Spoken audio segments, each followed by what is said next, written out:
बीते 3 सालों में देश भर में जहरीले कफ सिरप की वजह से 300 से ज्यादा मासूम बच्चों की मौतें हो चुकी है। फिर भी मध्य प्रदेश की मोहन सरकार और उसके स्वास्थ्य विभाग की लापरवाही जारी है। छिंदवाड़ा में जहरीले कोल्ड रेफ सिरप से अब तक 14 बच्चों की मौत और जवाब देने वाला सिस्टम गायब। जहरीले डायलिथीन ग्लाइकोल से भरे इस सिरप ने बच्चों के सपनों को तोड़ा, लेकिन सरकार की मुनाफाखोरी और अफसरों की गैर हाजिरी ने इन मौतों को रोकना जरूरी मानना ही छोड़ दिया।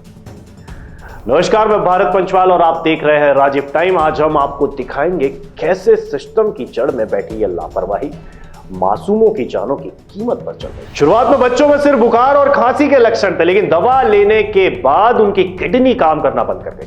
परिजनों की आशंका बढ़ी और जब लैब रिपोर्ट आई तो खुलासा हुआ इस कफ सिरप में था 48% जहरीला डायलिथीन ग्लाइकोल, जो दवा में नहीं बल्कि इंडस्ट्रियल उत्पादों में होता है। WHO CDSCO के अनुसार दवा में इस जहरीले पदार्थ की मात्रा मात्र 0.1% से अधिक नहीं होना चाहिए, लेकिन यहां स्थिति भयावह है। फॉरेंसिक लैब के एनालाइजर नवमी और दशहरे की छुट्टियों पर थे और डेप्यूटी ड्रग कंट्रोलर तीर्थ यात्रा पर। इस बीच बच्चे दम तोड़ते रहे और प्रशासन कागजों में उलझा रहा। इस गैर जिम्मेदारी का खामियाजा सीधे मासूमों को भुगतना पड़ा। मामले की शुरुआत में ही डेप्यूटी CM व स्वास्थ्य मंत्री राजेंद्र शुक्ल ने कहा था, सिरप दूषित नहीं है, सिरप ठीक है। रिपोर्ट आने से पहले ही उन्होंने इसे सही ठहरा दिया, लेकिन सच सामने आने के बाद विपक्ष ने सख्त सवाल उठाए।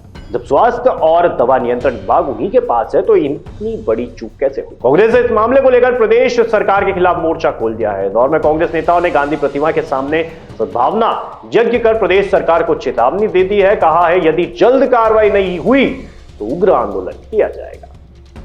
इस मामले में सबसे ज्यादा बच्चों का इलाज करने वाले शिशु रोग विशेषज्ञ डॉक्टर प्रवीण सोनी को तत्काल निलंबित कर जबलपुर अटैच कर दिया गया। पुलिस ने त्वरित कार्रवाई करते हुए उन्हें हिरासत में ले लिया है। आरोप है कि उन्होंने बिना पूरी जांच के जहरीला सिरप कई बच्चों को प्रिस्क्राइब कर दिया। साथ ही तमिलनाडु की निर्माता कंपनी श्रेयसन फार्मास्यूटिकल्स को भी मुख्य आरोपी बनाया है। लाइसेंस प्रक्रिया, सख्ती और क्वालिटी चेक लापरवाह है। कई बार अफसरों की मिलीभगत भी सामने आई है। देश के कई राज्यों में कफ सिरप पर आशीन रोक लगी है, लेकिन राष्ट्रीय स्तर पर सरकार की तरफ से कोई सख्त कार्रवाई नहीं दिखी। 3 साल में भारत समेत कई देशों में 300 से अधिक बच्चों की जान इस जहरीली मिलावटी दवाओं के कारण जा चुकी है। यह पहली बार नहीं जब सिस्टम की चूक ने मासूमों की जान ले ली। इंदौर के एमवाय अस्पताल में चूहा कांड आपको याद होगा, जहां प्रशासनिक लापरवाही का सच उजागर हुआ। फर्क इतना है कि तब अफसर छुट्टी पर थे, आज तीर्थ यात्रा पर। जनता पूछ रही है, अगर स्वास्थ्य व्यवस्था नहीं संभल रही तो कुर्सी क्यों नहीं छोड़ जाती?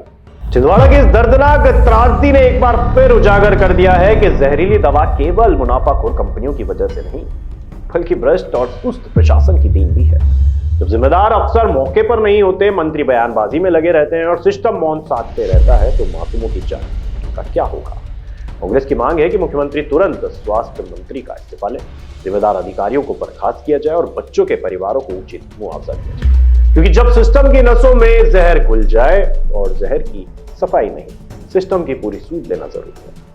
अब हमारा ये सवाल है, क्या इस त्रासदी के बाद भी कोई कार्रवाई होगी, या यही होगा कि मासूमों की मौत कागजों में दफन हो जाएगी? हम इस पूरी खबर पर लगातार नजर बनाए हुए हैं और आपको भी दिखाते रहेंगे। बने रहिए राजीव टाइम के साथ।